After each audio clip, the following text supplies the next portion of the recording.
Griselda seems to be becoming a rising force in the world of hip-hop over the past year, particularly in the past year. Many of the members have been putting out projects for quite a few years at this point, but it seems as though they've had a huge rise in attention that they're getting, and a lot of people are really starting to take each individual member very seriously in the world of hip-hop. Before they had this huge rise, I'd actually been aware of Westside Gunn and Conway, and I had been interested in Conway because I'd heard his mixtape series Everybody Is Food, which I was a really big fan of.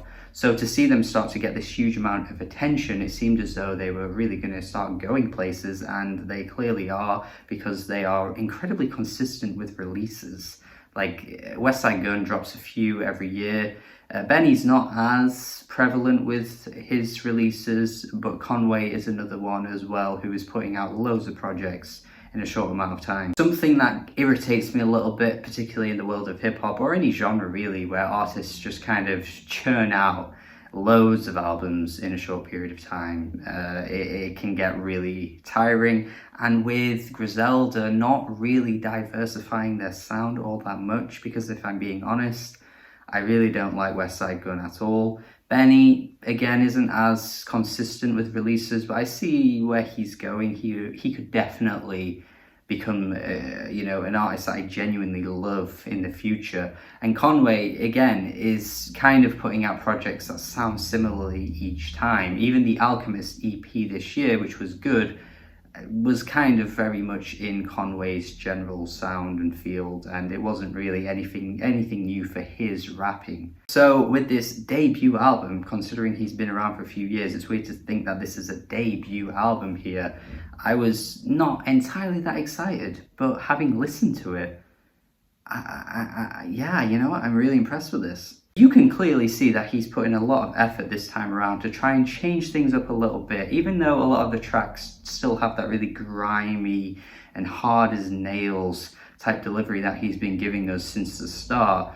He's kind of softened up a little bit and giving us a little bit more of that emotional side. Some of these tracks focus on different types of topics, which I wasn't quite expecting. The production, again, you can clearly see that he's trying harder to change things, because the variety of different producers on this album is really, really impressive. The braggadocious type rapping is definitely still there. The opening track where he's bragging about how all his bars are always the best bars of the year or verses of the year, that kind of thing. Saying about how he doesn't really talk shit about other people, but he seems to have this idea that many people are willing to talk shit about him, but he's still confident in himself because he just knows that all of his verses are that good. He's so top notch. He says this throughout the album quite a few times, actually. He kind of reiterates the point that he's one of the best around, just like he says on the closing track too. A track that features none other than DJ Premier, who has this really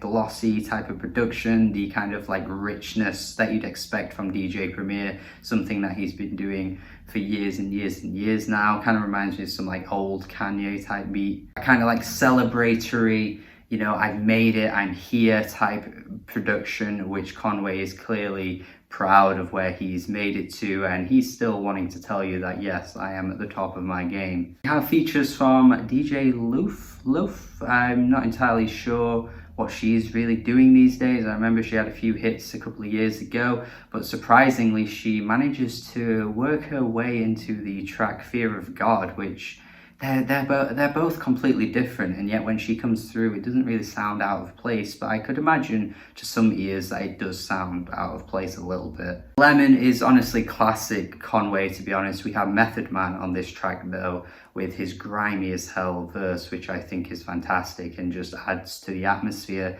at the end of the track. But the production here is just straight out of 90s Wu-Tang. Like, it comes straight out of 36 Chambers. You can clearly see Conway has that kind of like obsession with that era in rap, because so many of his beats over the years have been kind of akin to that style. Alchemist comes through again, even though they already collaborated early in the year. It doesn't matter because he's here for Doe and Damani. The piano-led production is stellar. Honestly, I love this beat. It goes on and on and on, like it's very repetitive. The loop, keeps going and going and going, but I still think it sounds great as it is. Juvenile comes right after, a different producer on this track, but it is still top-notch once again. Here he says how he raised the bar and he also broke the bar. All of this is in the first half of the album, and it's before we even get to more of the complexities and the emotional bars that Conway brings out, because again, as much as we're getting a lot of the same that we've always gotten, I appreciate that we're getting a bit more of an insight to Conway and his personal life. There are many interludes from a person named Shay. I believe he was a main guy who was part of Griselda but did pass away this year. He says many positive things about Conway, and I feel as though maybe that passing has kind of changed Conway's outlook on life, because we do get more of those emotional bars coming on later, and I feel as though that might have just changed his perspective, because when someone close to you does pass away, you definitely do start to think of things very differently. He talks about all of his regrets on Seeing Everything But Jesus, which is a track where he's very much just laying out the things that he's done wrong in life, and perhaps he's lucky to still be here because he's seen everything but Jesus. Freddie is still a guest feature king because he kills his verse here. He just sounds so great over this beat. I mean, Freddie is generally a really good rapper, but I don't know, I just feel like he brings his A game whenever he's on a guest feature. I don't know what it is, but honestly, just listen to Cane Train, which is a Machine Drum song which came out early this year. Machine Drum and Freddie collaborating, no idea why, but it fucking works. And again, Freddie brings just one of the best features of the year. I know that's a bit of a side note, but it's just a great example of how good he is on features. Forever Dropping Tears is a commemoration to all the people he's lost over the years, which is a really nice track, honestly.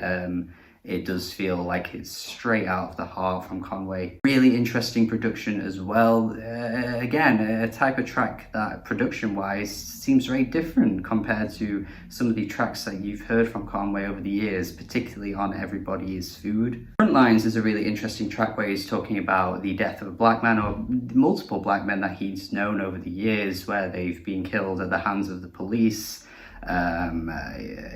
He's saying on this track, just because someone has dreads and they're from the ghetto doesn't mean they're gonna be selling crack, and doesn't mean they're a criminal. Just because they're reaching into their pocket, perhaps they're grabbing their ID, identification, something like that, does not mean that they're going to grab a gun and kill someone or whatever, which I find to be quite interesting, because I can't really recall many verses where Conway has talked about this kind of thing, but perhaps again something has happened in his life where he feels as though he needs to start talking about this kind of thing. But then, you have tracks like Anza, where the production is coming from Murder Beats, and the beat is stellar. This sounds like a kind of like more like a pop rap song, if anything else. But goddamn, I want to hear more Murder Beats, because Conway and Murder Beats collaborating here, a surprise, but worked ridiculously well. The feature on this track too is fantastic. She sounds stellar on her verse, and it is a nice little reminder as well, which is something that's not exactly something that you might be thinking about very often, but Griselda, as hard and as masculine as a lot of their rapping is, to have female features on their tracks, 2 of them on this album, I think is really welcoming, honestly. It's not like it's something I look for in hip-hop or anything like that, but when I see such a masculine, kind of hard as nails rapper bring on some female guest features, I actually kind of appreciate that, and they sound really good on their tracks too. Just an all-round great project from Conway, honestly. I'm really impressed with what he's giving us here, changing things up just ever so slightly. Wasn't even hyped for this album because, again, feel a bit burnt out on all the albums coming from the Griselda crew, to be honest, but Conway shows that you can still provide greatness, a bit of versatility, changing things up, and it works like a charm, because this is probably his best album to date. When you factor in the mixtapes, obviously I'm talking about here, but yeah, 8 out of 10 from me. Definitely one of the highlights from Griselda over the past couple of years. Hopefully you enjoy it as much as I do. Let me know your thoughts in the comments. Thank you for watching this review. Have a good day.